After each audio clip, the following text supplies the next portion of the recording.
Good evening, everybody. I'm John O'Loughlin, and welcome to my channel. It's called McDuff Lives, and Monday nights are Garland Nixon nights here at McDuff Lives. It's 8 p.m. here on the East Coast, and Garland, I look forward to catching up with you. I understand you've been studying some national security, domestic security uh, laws that we better learn about real fast. How you doing? I'm doing great, doing real good. Certainly appreciate being here another Monday night. Yeah, so I guess I'll get right to it. So what this thing is called, it's the National Strategy for Countering Domestic Terrorism. And the way I look at it is another, that you've heard, what is it, the shock doctrine. Anytime some major event happens, the government and the people in charge find a way to manipulate it to further their power.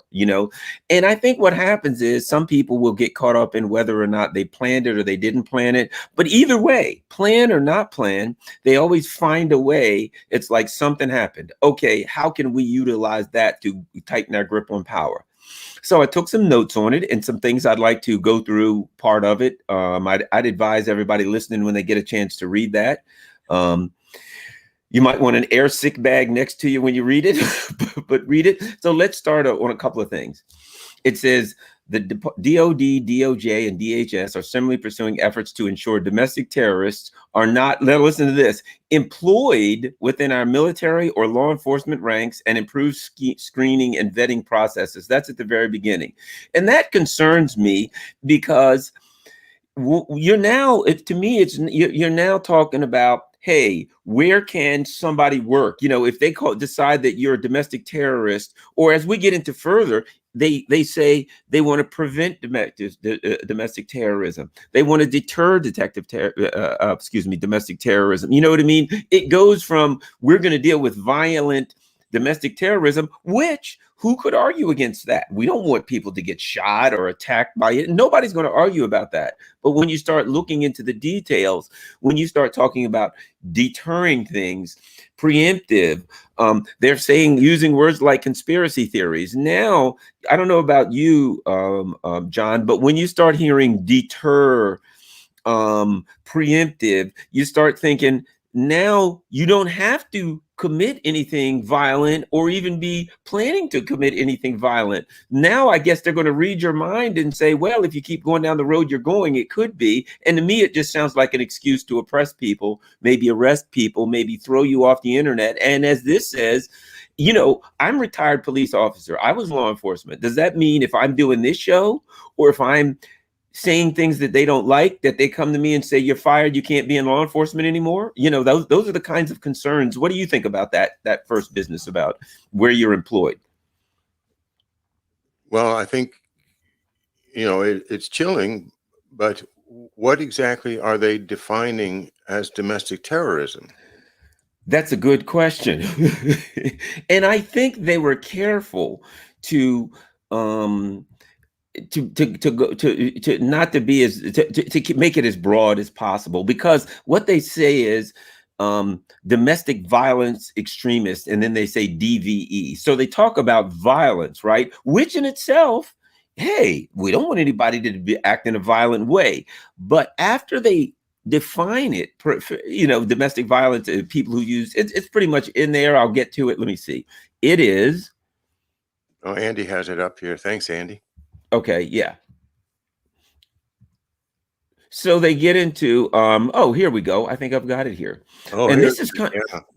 it's kind of scary.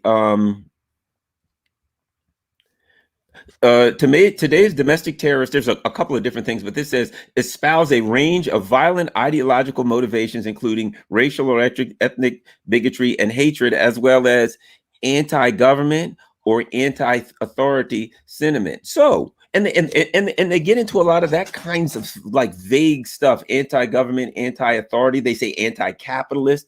So if you're talking about somebody using violence, that's one thing. But when you start talking about deterring and preemptively acting on these things, well, I guess I could be considered anti-government or anti-authority with the way they use our government uses our authority against us. So that now means I'll get into a little bit more. Here's an example.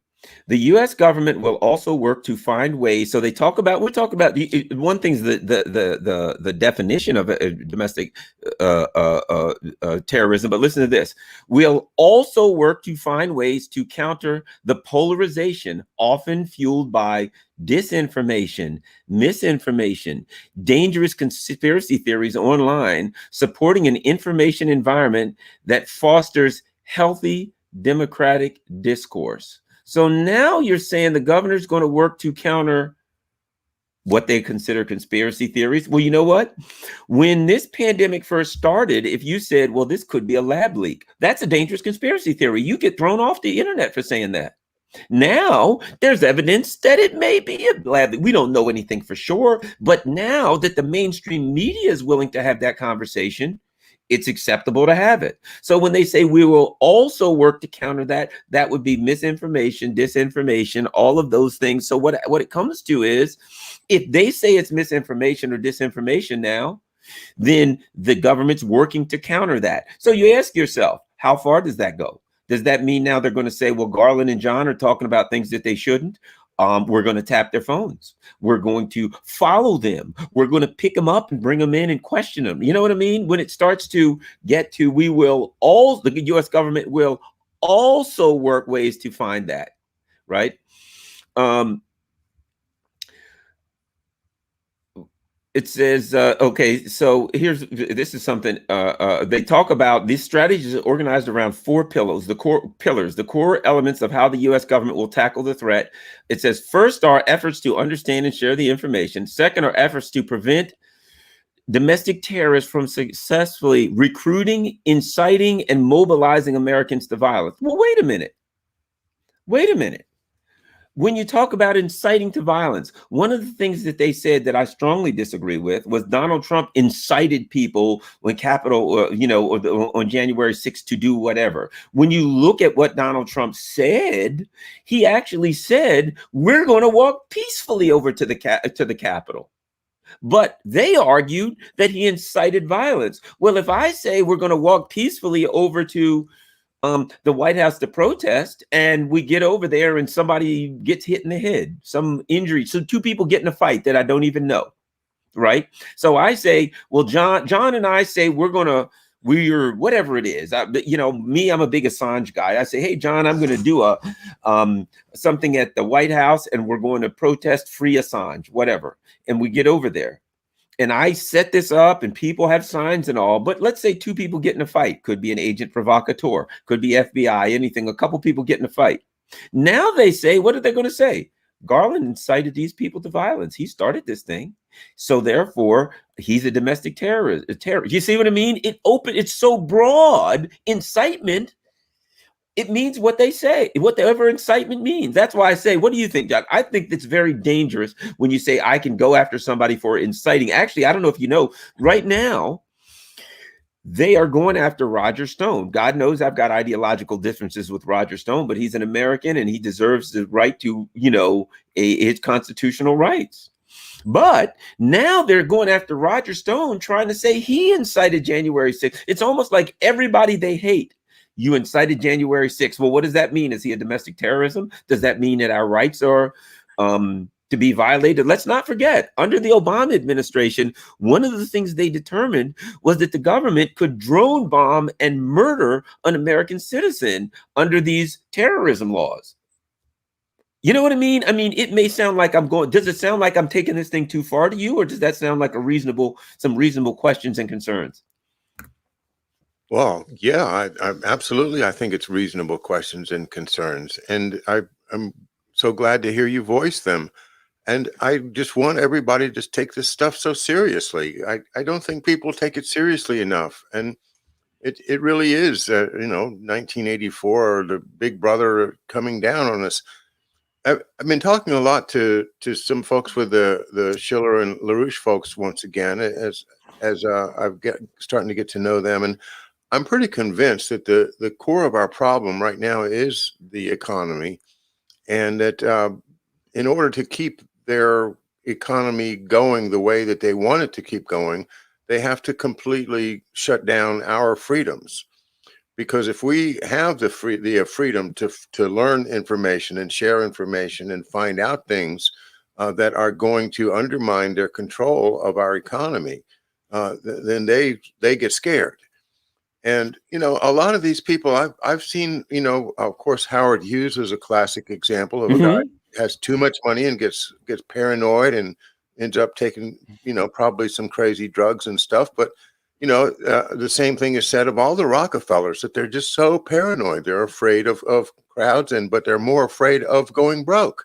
They actually have so much money, but still are in this state of mind where they're afraid. This paranoia leads to a control freak syndrome that is being imposed upon us simply because they realize that their financial system is broke. It's busted. It should be put through a bankruptcy. Everybody that has any sense could see that there's so much crappy paper that's floating around that it's actually there's more junk in our economy than there is value, and we've got to flush it out. And they just don't want to let us do that. They don't want to let us see it, and so they're imposing this totalitarian economy that really is not going to have any initiative, any small businesses. Everything looks like they're all going to be top-down businesses from now on, like Amazon, for instance. So for them to keep us under control while they impose this, that's where I think we're going through right now. Is they're going to use exotic and even draconian measures to make sure, like, look, you can't even walk into the Capitol of the United States anymore. Yep. Let me read it a little bit more. It says, another key component of the threat, so they're talking about the threat, comes from anti-government or anti-authority violent extremists. This significant component of today's threat includes self-proclaimed militia violent extremists. Okay, so they say who take steps to violently resist government authority or facilitate the overthrow of the U.S. government. Okay. On perceived overreach. So they're talking about the people, anarchist violent extremists who violently oppose all forms of capitalism. Listen to this. Listen to this. These are the people they're talking about. People who oppose all forms of capitalism, corporate globalization, and governing institutions which they perceive as harmful to society. So now, if you're opposed to globalization, if you're opposed, now keep in mind, they say violent extremist, right? Okay, that's a good catchword because anybody would say I'm opposed to violence. But let's not forget what they say in here is we want to preempt it. We want to deter it. So now what does that allow? If you and I are saying we're opposed to globalism, if somebody, first of all, whatever somebody, if somebody's opposed to capitalism or whatever, right? The the Constitution says if somebody's opposed to capitalism, they have a right. They can start a YouTube page tomorrow that says people who hate capitalism. You know what I mean? That's their constitutional rights to like or dislike anything they want to. But now they're saying if you oppose capitalism, if you oppose globalism, if you oppose anything that they don't want you to oppose, now, yes, you may not be violent, but the way they're putting it is we can't wait around for you to be violent. You may be talking about things. We have to deter it. We have to preempt it. That's the scary part, because when I say I'm going after murderers, people will say, well, that's great. But once I say, but we can't wait around till they kill somebody. We got to watch people because John might get mad enough to kill somebody. We got to follow him. We got to tap his phone. We got to watch everything he does. We might have to pick him up and bring him in and question him, interrogate him because he's a potential murderer. Every human being alive is a potential murderer. So we're all potential violators, potential violent extremists as far as they see it. And they can utilize that to go after people. It says, listen to this. Newer sociological developments, such as narratives of fraud, listen to this. New socio-political developments, such as narratives of fraud in the recent general election, the emboldening impact of the violent breach of the U.S. Capitol, conditions related to the COVID-19 pandemic, and conspiracy theories promoting violence will almost certainly spur some DVEs to try to engage in violence. So now they're saying if you don't agree with the story on the Capitol, right? If you don't agree that there's if you try to say you think there was fraud in the general election and things related to the COVID-19 panic, well, you know what? The Democratic Party spent 4 years telling us that the 2016 election was all a fraud with no evidence whatsoever, that the Russians or Putin, whoever put Trump in office, with no evidence whatsoever. But now they're saying if somebody who is a conservative or a Trump supporter person says, well, I think this election was a fraud, you're not allowed to do what they've been doing for the last 4 years. And now you're some kind of a potential violent extremist. And also things related to the COVID-19 pandemic. Well, wait a minute. Now, now, if I say, I'm maybe concerned about the jab, or maybe I'm concerned about what they're doing with COVID-19 or how it started or how they're using it, now you're a potential violent extremist. And they don't just shut you off on YouTube. Now, if they don't like you, or if they feel you have too much power, maybe too many people watching your show, now they can come after. The idea that now you're tying violent extremists to someone who has a legitimate questions and discussion about the COVID-19 pandemic. And you know what I say? Whether I agree with you or not, I may think that what somebody's talking about is pure madness, but the Constitution protects their right to speak about it. Because I may find out 6 months later, well, I thought that person was crazy, but now that I look at it, they're not as crazy as I thought after all. But you're not allowed to have that conversation. And now, see, what they're setting up is not just shutting you down on YouTube or whatever. Now they're setting you up where the government authorities and law enforcement can come in, and I don't know what they'll do. It sounds like your job, you could lose your job. If you work for the government, you could be locked up. You could be considered a potential extremist, and certainly you can be surveilled and everybody around you. When they demonetized my channel a few months ago, they cited a reason for demonetizing me was to said something that caused actual harm, and I said, well, I'm trying to remember the exact language. I've got it somewhere here, but he says, and it violates community standards and cause actual harm. And I thought to myself, how can they say I cause actual harm when all I'm doing is saying things? I'm just offering, comments about public issues. And this particular show, I don't think it was particularly offensive in any way. And I've been thinking to myself, that's slander, to say that I harmed somebody on a public thing, right on YouTube, saying John O'Loughlin did actual harm. And it's slander. And I, I don't like to be litigious, but maybe a point could be made by people who have been hit by that particular claim to actually take it on and say, what are you talking about? Hurt somebody. I didn't hurt anybody. That's slander. What do you think of that? Oh, I agree with you. And see, that's the thing about it. Their end around now is they do use the social media stuff. And then social media, when they do that kind of stuff, they'll use this. They'll say, well, I'm sorry, we have to act in concert with the new domestic terrorism laws. And they say, listen to this. Listen. And this is so initially when you said, look, how do they define a domestic terrorism, which would be important in the law, whether if they're going to call you a domestic terrorist or not, there's a definition and you can go to court and you can argue, I don't fit the definition, so therefore I'm not involved in any violence, blah, blah, blah. That makes sense, right? However, listen to this paragraph. This is what gives them all the power that makes it broad. And here's what they say. Addressing these factors contributing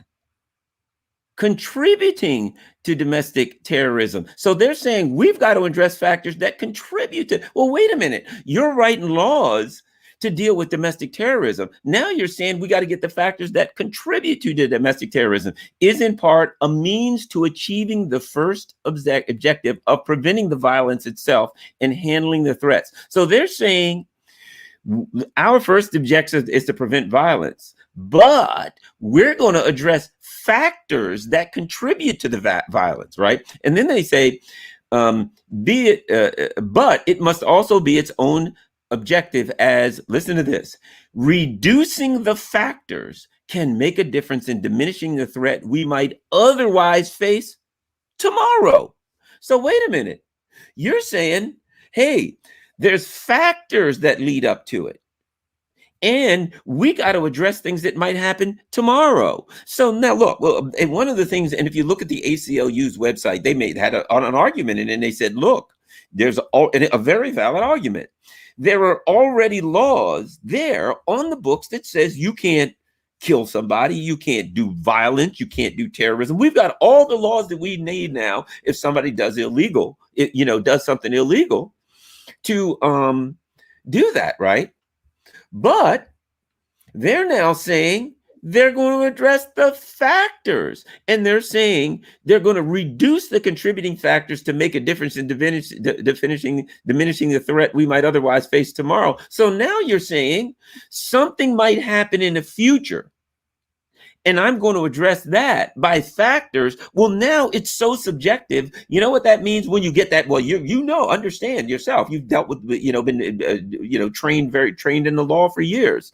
When it gets so broad where you say, I'm not going to arrest somebody for murder, I'm going to go after somebody for factors that can contribute to maybe them creating murder one of these days. Well, wait a minute. What does that, you know what that now means? Anything that you say it means is what it means. And that's when you start at the beginning and you say, well, it's okay. I mean, I can understand the government saying we don't want domestic terrorism. But when the government says we're going to address factors that contribute to them, to potential domestic terrorism, now, is there really, think about it, is there really anything that they can't put in that category and say your YouTube show, the people that you're calling? The other night at your house, when you had friends over and we had a good, nice talk and a conversation about different things, they could have said, you're radicalizing people. You're in there and you're saying you don't trust the government and you think they might be up to no good. Under these domestic terrorist laws, they could have sent some FBI agent provocateur in there, recorded everything we said. Next thing you know, we're all in handcuffs being taken away because we're radicalizing people, because we're anti-government, anti-authority, anti-globalist, anti-whatever they don't want us to be. It's pretty horrifying. And that's why I would say this. There's a guy, Dmitry Babich. He's a international security expert. And what he said was, if you can call, a lot of times fascism, people say ultra-nationalism is fascism. Well, in that case, what we're looking at with Biden and his type people is an ultra-liberalism. That's a form of fascism, ultra-liberalism, and doesn't, to me, maybe I'm overstating it, but when I read something that says we can come arrest John because he may incite, not that he may do domestic terrorism, but the things that he's saying may incite somebody one day to do something violent, so I got to arrest John and Garland. That's, to me, you are there. That's fascism. Well, I think I'd like to spend my time that I have on the earth preserving, protecting, and defending the Constitution of the United States. And I don't think there's any higher thing that I could do than to try to spread the word that our Constitution is the only guarantee that we have of freedoms. It's a legally binding document that they cannot violate, and to let them violate it just because they pass an executive, I guess that's some type of what is it, an executive order? Is it an administrative rule? Is it just simply a pamphlet for guidance purposes of department heads to say, here's our policy? How would you characterize this? In other words, does this have the force of law? No. So here's the way I would, not yet. Here's the way I would categorize it. They've written this new strategy for countering domestic terrorism, right? But meanwhile, they're putting in some new legislation for domestic terrorism. So this is accompanying it. I think this is put out to say we got to have our domestic terrorism because we have all of these problems. I mean, we've got to have our legislation. And it's also saying that when we get our legislation, this is the strategy we're going to use. So that new legislation is going to be a tool for our strategy. So we have a strategy and we need these new laws so that we can implement our strategy. So that's a government strategy that's put out as to how they're going to do it. But it's interesting that they added, people who just allege fraud in the latest election. I mean, this is the thing I always say, whether I agree with people or not on anything, they got a right to say it. And it's healthy to me. A healthy democracy is one where people are allowed to have the discussions, allowed to push back on the government, allowed to say, I don't disagree with them, right or wrong. Because you know what? If I say this, somebody can present evidence. But if I'm not even allowed to say, it gets to the point where we'll just have to sit here and stare at each other for an hour, because if anything we say that the two of us would normally say would get us locked up. Are we at war or not? There's two ways that a society can operate. You're either operating on a war footing or you're operating on civil footing. And the trouble with our society right now is that the people behind the scenes are running wars, but we are living in what appears to be a civil society. The trouble is that our civil society requires us to be respectful of each other and to respect the laws and the police and to do to support the idea of this republic continuing as a going concern.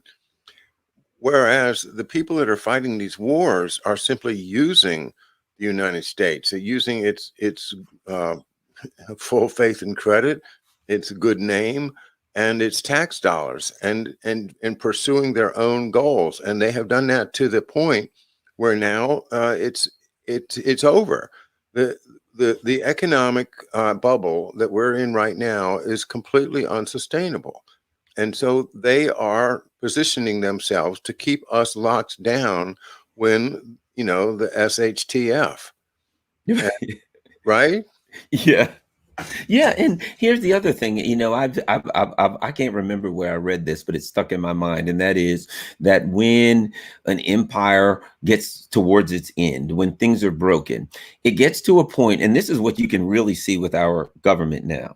It gets to a point that the major focus on the government, that people are so miserable, they're so unhappy, that the circumstances are so pleasant, the government has to start focusing on quelling uprisings from within. So we've always, they're always going to give us an enemy. They're always going to say, oh, it's Russia, it's China, it's Iran, it's Venezuela. There's always some country thousands of miles away that they're going to blame for all of our problems, right?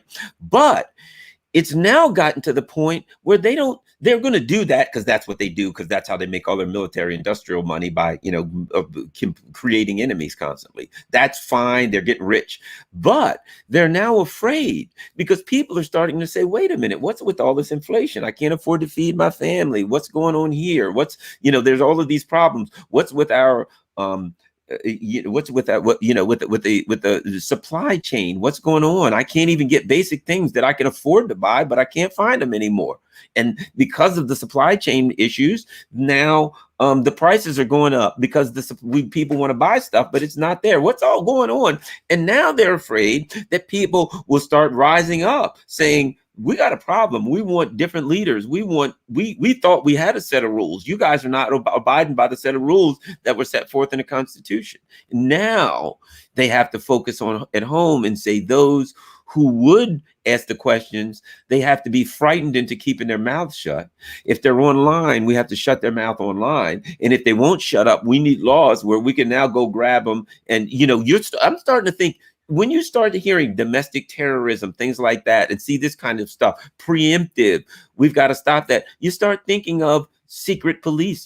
Fascist governments always have the secret police that come and nab you and you disappear and nobody ever hears from you. So that's where I think people are realizing, let me say one quick thing about that. People are looking around and they're saying, wait a minute, you're saying all this stuff about China, China, China. But what we found out with this pandemic is this: the people who run this country realized they could make more money by using cheap labor in China. So they moved all of their means of production to China, which means we don't make anything. So when things that close down for a year and we don't have any factories making anything, there ain't nothing to buy. So until it comes from China and Burma and Myanmar, until it comes from these other countries that we've utilized, that we've moved everything to for cheap labor, until we get that stuff from them, we're out of luck. We can't run. I think I was looking the other day, these big corporations over the past decade, 90% of their profit, some 95%, upwards of $16 trillion.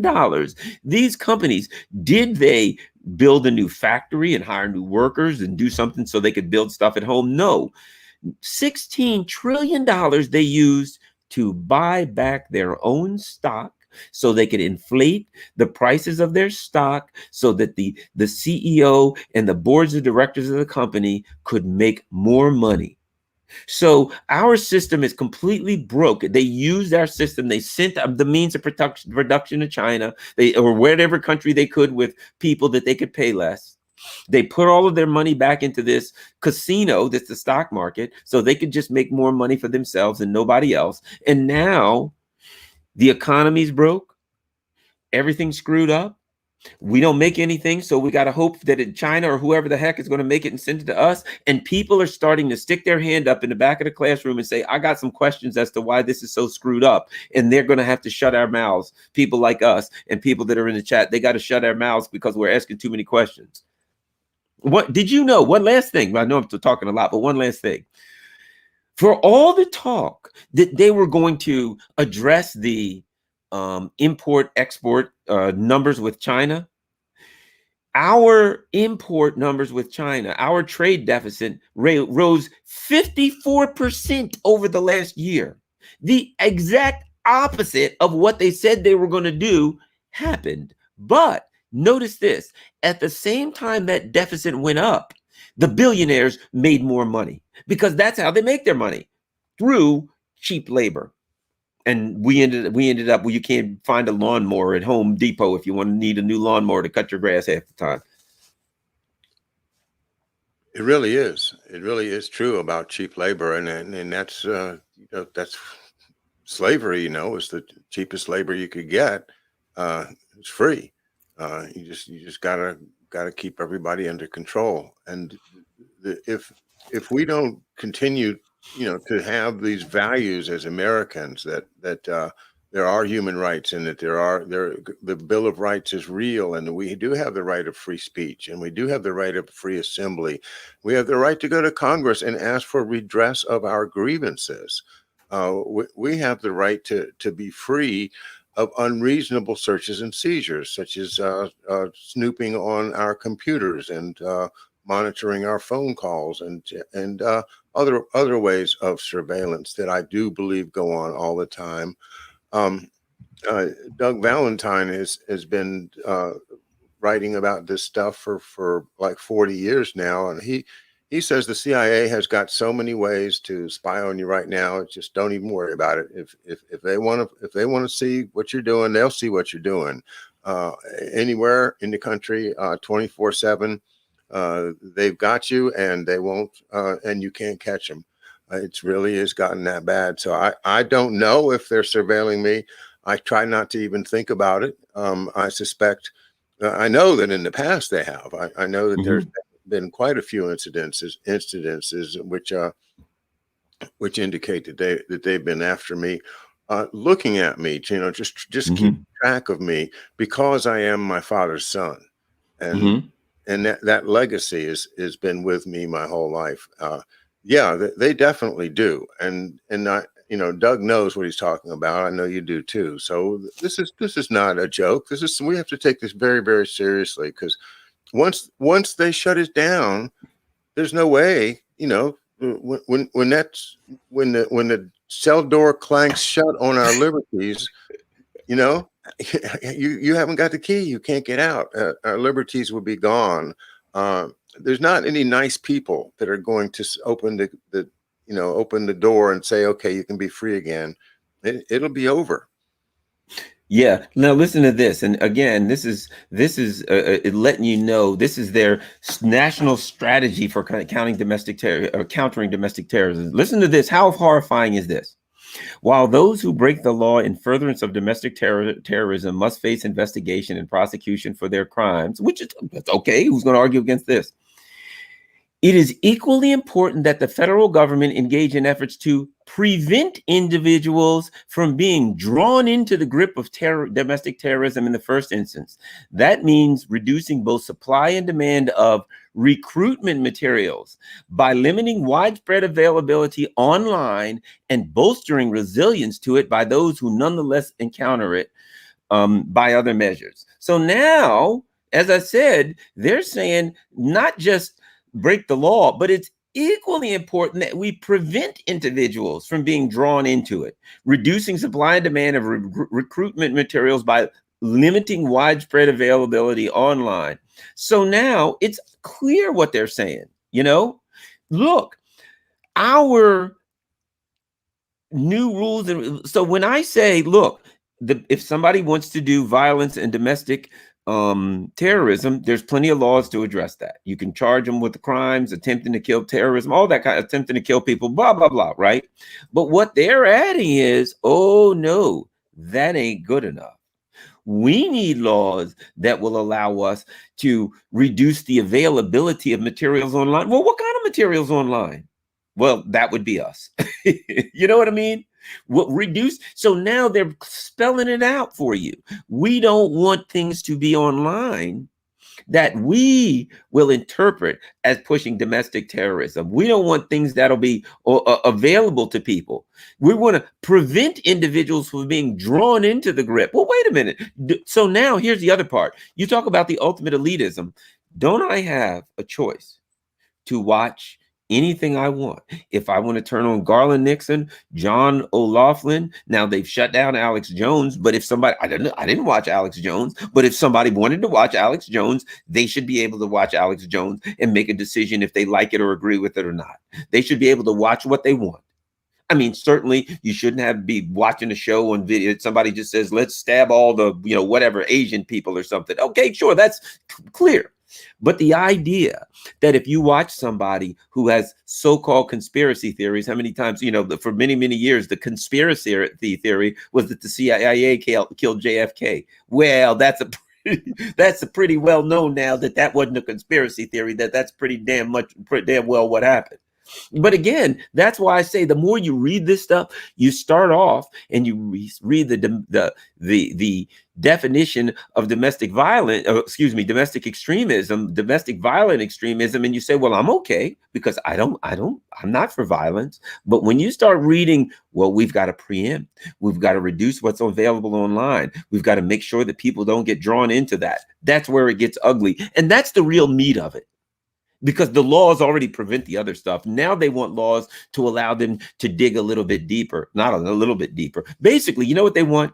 They want laws that allow them to do any damn thing that they want to do. And they can interpret everything as potential domestic terrorism and just take out everybody who opposes the mainstream narratives. And that they would even write in there, if you're anti-government, anti-authority, anti-capitalist, anti-globalist, that they would put that in there. In a country with a constitution, I cannot be anti-globalist or I'm potentially some kind of, well, I'm anti-globalist. I'm not trying to hide that. Yeah. You have identified a real threatening document that's being issued by the Biden administration, and I appreciate it. I think that another aspect of what I'm hearing in that document as you read it reminds me of the name of uh, there was a bill to investigate the January 6th event and to create a committee. And the idea was that the committee was going to investigate the causes of the insurrection on January 6th. So you see what I'm saying is that Yeah, they've already had the issue of whether it was an insurrection or not. That's built into the law, into the legislation. They've right. decided that it was an insurrection, and the only thing we're going to do now is to take some testimony as to how did it happen, what caused it, and that's where you'll get to what your evidence that you're talking about there will say, well, here's what caused it. It was John O'Loughlin on McDuff Lives. He was talking about it, and that's definitely what caused it. It was Garland Nixon, that subversive, radio guy. He caused it. That's what you're saying, and the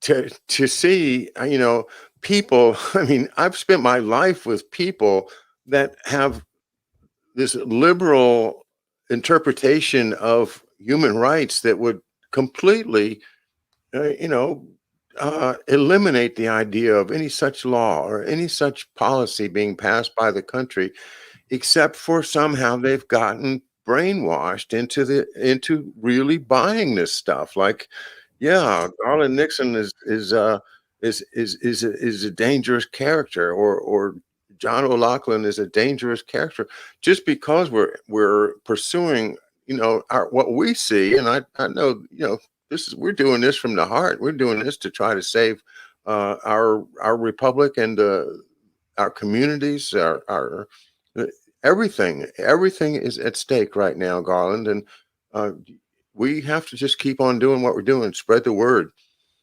This is serious.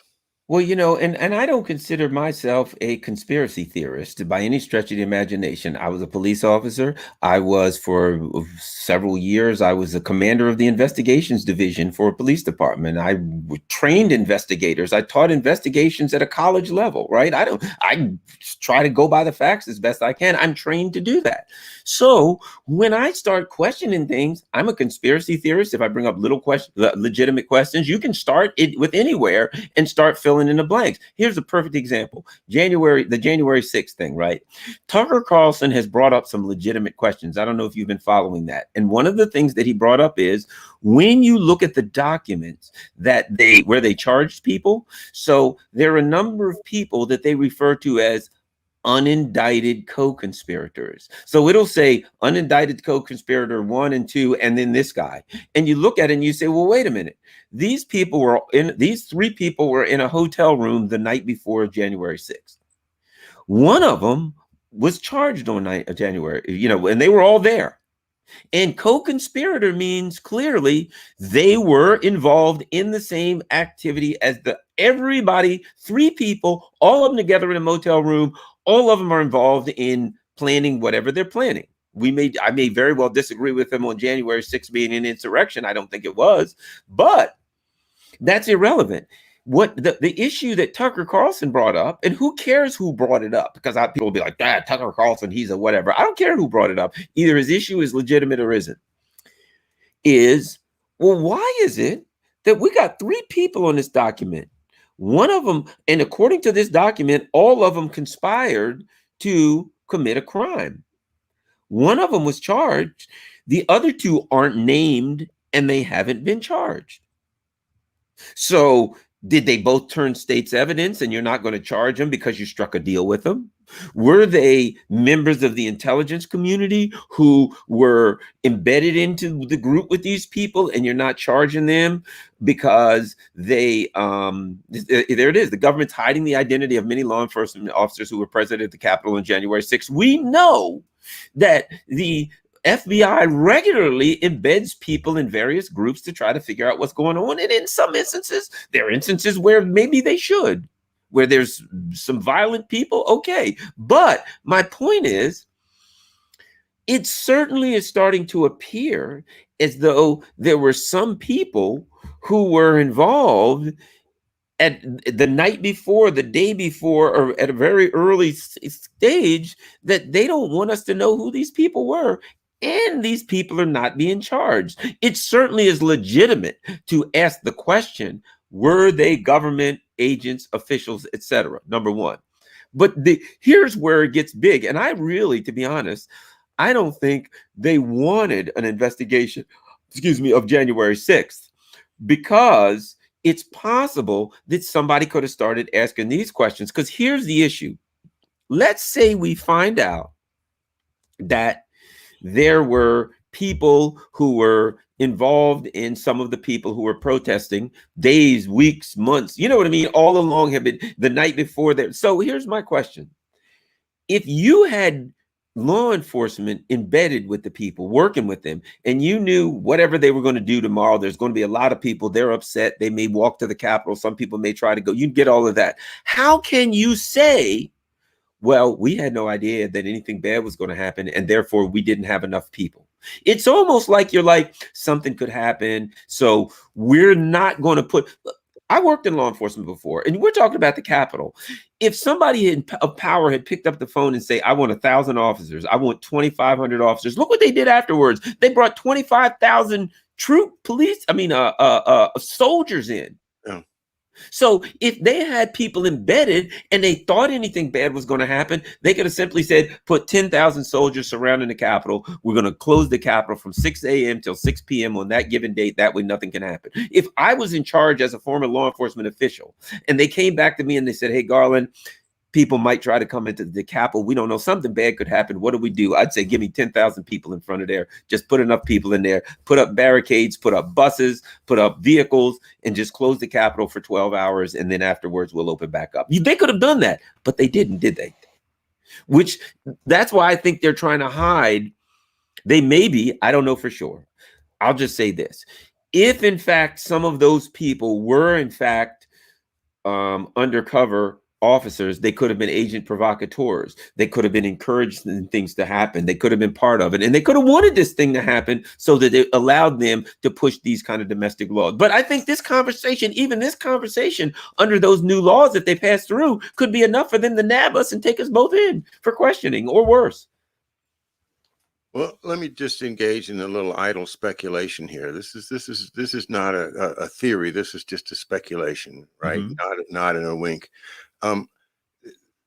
The way that this makes sense to me right now, I mean, right now, this day, this moment is based upon the little bit of facts that we know, plus the experiences that I've had with people that were there.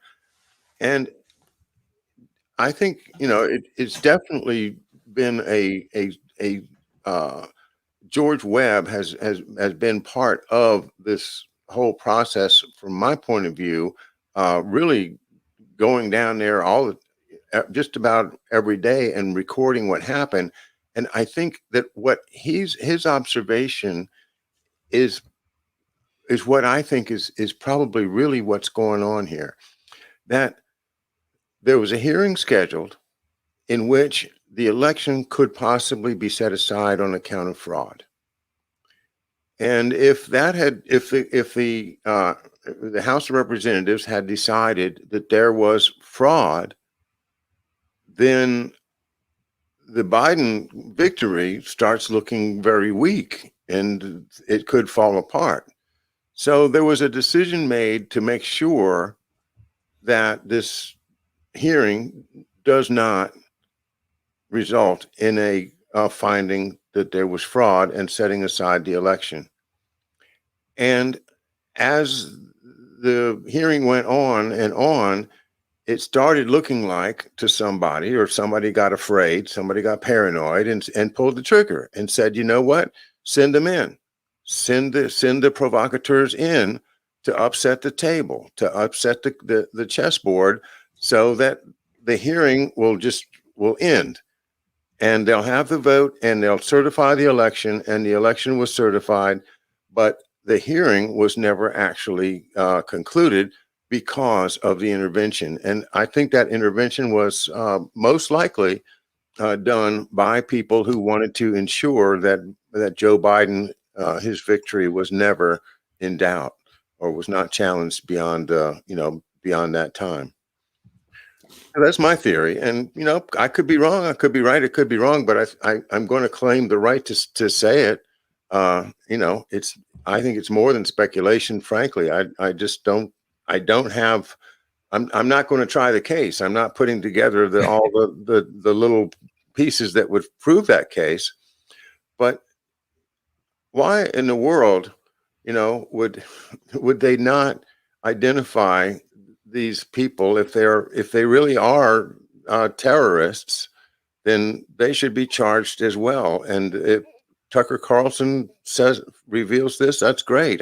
I would love to see these guys nailed as agents provocateur, because that's the bottom line. I think that they are. Yeah, I think there's something. I don't know any of the details of who, what, wins, or why, when or why, but I do think that look, that's a possibility, and that's something that you believe. And in my opinion, what we're talking about here, what you just said is important, because what we're talking about here is a right for Garland Nixon and John O'Loughlin to sit down and say something looks crooked here, something smells, something's rotten in Denmark, and try to say, well, maybe this is it, or I think this happened or that happened, right? And not to have to worry that somebody's going to say, oh, you're spreading dangerous disinformation. And where does that go from there? Does your YouTube show get dark? But now with this new domestic terrorism, do they now say, well, and remember, one of the things they specifically named in this domestic terrorism strategy was people who claim the possibility of election fraud in the last election. But you know what's interesting about that? Let me find that. I'll tell you why that's big. Listen to this. New associate, okay, such as narratives of fraud in the recent general election. You know what's interesting about that? So, if I believe that there was fraud in the 2020 election, then I'm possibly spreading some kind of terrorist disinformation according to this, and I guess they could come after me or whatever, right? The recent one. Mm-hmm. But as I said, they've been spreading lies about the 2016 investigation, the whole Trump investigation, of the Russian gate garbage investigation, all of those lies. So what they're saying is, if you question the recent election, how self-serving is it? If you question the recent election, well, then we're going to look at you as possibly be a domestic terrorism. But if you question the investigation where Trump won, well, now, I mean, that's fair game. Only the recent election. It would, if there were no ideological means behind it, it would say, which I still wouldn't agree with it, but it would say if you question fraud in an election, but it doesn't say that. It is very, very specific. In the recent election in which Trump lost, you're not allowed to. And I'm a believer in this. There it is, such as narratives of fraud in the recent general election. But then after that, it says conditions related to the COVID-19 pandemic. Which conditions? Any conditions? Anything? I can't talk about anything. They're getting to the point where you're not allowed to discuss things where they could be outed as having done something wrong. And also it leaves the door open for them to discuss it. Oh, we can make all of our crazy conspiracy theories about Russia or Putin stealing it from Hillary for Trump. Or we can, Rachel Maddow can come on and say, oh, the Russians are going to turn your heat off in the pandemic. Oh, they're going to, whatever. The New York Times, the Washington Post every day has another article from some unnamed anonymous CIA official. That's fine. But if you and me sit here and say, well, we got some questions about the recent, oh, no. And Garland says this: if somebody says to me, I don't trust the last election, I don't care who it was, I'm going to say I'm with you on that. Because I've never trusted any of the elections, because those darn machines are, there's a lot of states where the machines, there's no paper trail, there's no nothing. And might I add, I don't know how much you know about Tim Canova in Florida. When he lost to Debbie Wasserman Schultz, he went to court and they said, well, we don't have paper ballots, but the machines have an image of every ballot. So the courts, you can go get an image of every ballot. So he says, okay, I want an image of every ballot. They went to the court, to the same woman. I forgot her name. Everybody knows what the lady's name is, but the lady down in Florida. Tim Canova goes to her. They go to her and they say, the court said you have to show us the image of every ballot. You know what they say? We destroyed them. They destroyed the images after the courts told them they had to show them. And you know what the courts did? Nothing. didn't hold anybody responsible. Those people should have went to jail. They violated a court order. So my point being, as long as there are these machines being used, I'm always going to question the outcome, because you're not going to tell me that these machines are easily hackable and that the CIA and the intelligence communities can hack these, but they choose not to. I don't believe that. Well, Garland, sometimes we vote wrong, you know. Somebody's got to fix it when we goof up, you know. Golly, I mean, that's justice for you, you know. I mean, they know what justice is, and we don't need to be trying to get it for ourselves, because they'll just, if you feel like you need some justice, just say, hey, you know, President Biden, what's justice? And he'll say, oh, here's justice. Here's what you get. You know, you get this new policy that says that if you question the recent election, you are contributing to the likelihood that one of these so-called DVEs, domestic violence extremists, I guess, the DVEs, you know, look out for your DVEs, guys, because and they're getting inspired by people that simply question, you know, the integrity of an election after by the same people that had questioned the integrity of the previous election, as you said it so well. So we can't allow this insanity. I think that's the theme of our show tonight is that, folks, this is insane, and Listen, we can't let this happen. Listen to this. Pre-employment background checks and reinvestigations for government employees is a critical screening process. So they go on to talk about that. And then they say, we're working to augment the screening process for those who join the military, federal law enforcement, as well as any government employee who receives a security clearance or holds a position of trust, by consider changes to the standard form, federal employee background, along with applicable military screening. So this effort can help to ensure that new applications and employees undergoing, listen to this, reinvestigations are abiding by legal obligations, etc. Okay, so now think about that word, reinvestigations, right?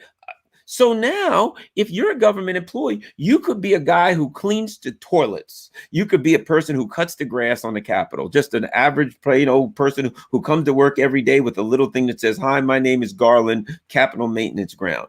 They can do reinvestigations. So now they can go back. If you're an employee, you have to be scared, because you're like, people have families to feed. They got kids. And now they can say, well, I think we need to look a little closer at you, Garland. So we're going to do a reinvestigation of your background. Now, what are you going to, you're scared to go on YouTube and watch anything.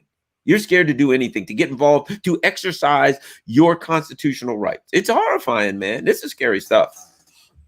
Yeah, I'm blessed because I've completed, 90% of my career. My lifestyle is going to be my lifestyle. It doesn't make much difference. I'm not trying to make money doing this.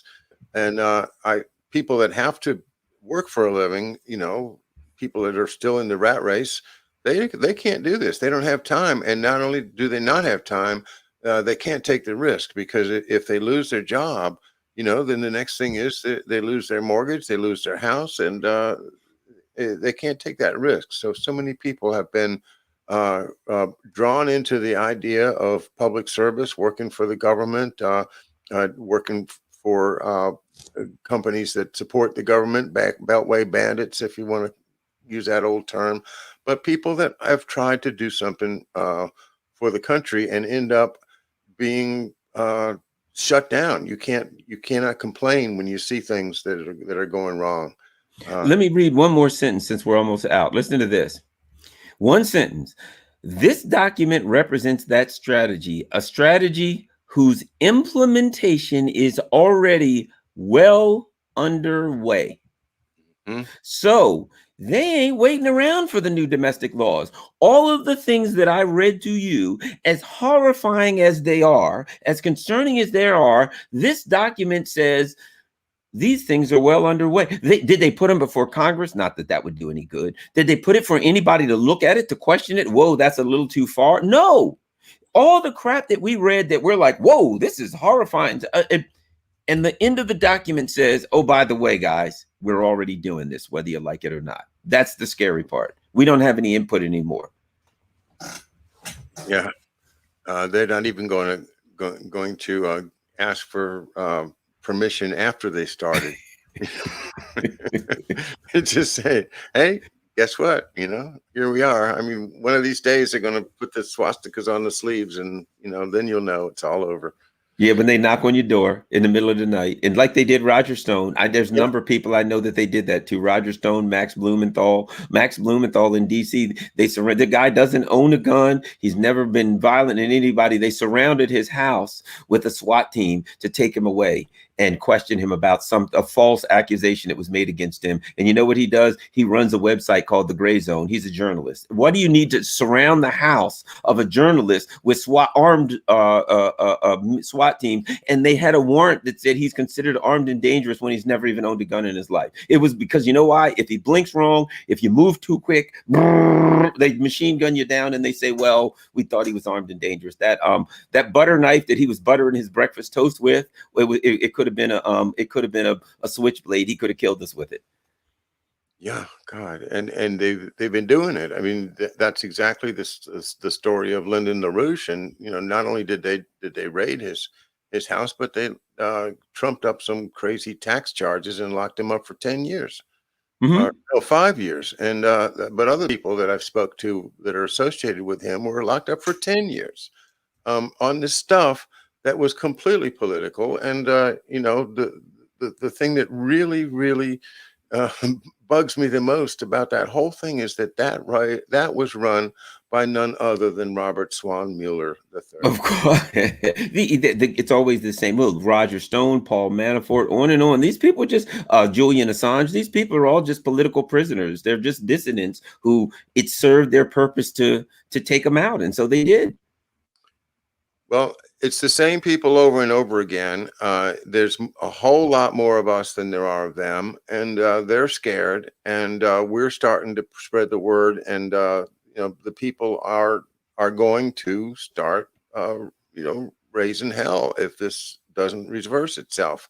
So let's end on an optimistic note tonight, Garland, and thank you once again for your great analysis and your historical knowledge and all of the great stuff you contribute here at McDuff Lives. Thanks, Garland. Thank you very much. And an eek to everyone out there. Oh, yeah. Eek, everybody. And Garland, are you doing a show tonight? Oh, I'm a little tired, but I think I'm going to have to. After this, I'll go on my channel. I'm going to go out of there. After reading this, man, I could jump off the ceiling. This made me so upset. I'm going to have to go on and talk about something in a few minutes. All right. And, well, Garland Nixon, of course, has his own YouTube channel, and he'll be on in a couple of minutes after this. Thanks again, Garland. Thanks, everybody. And eek.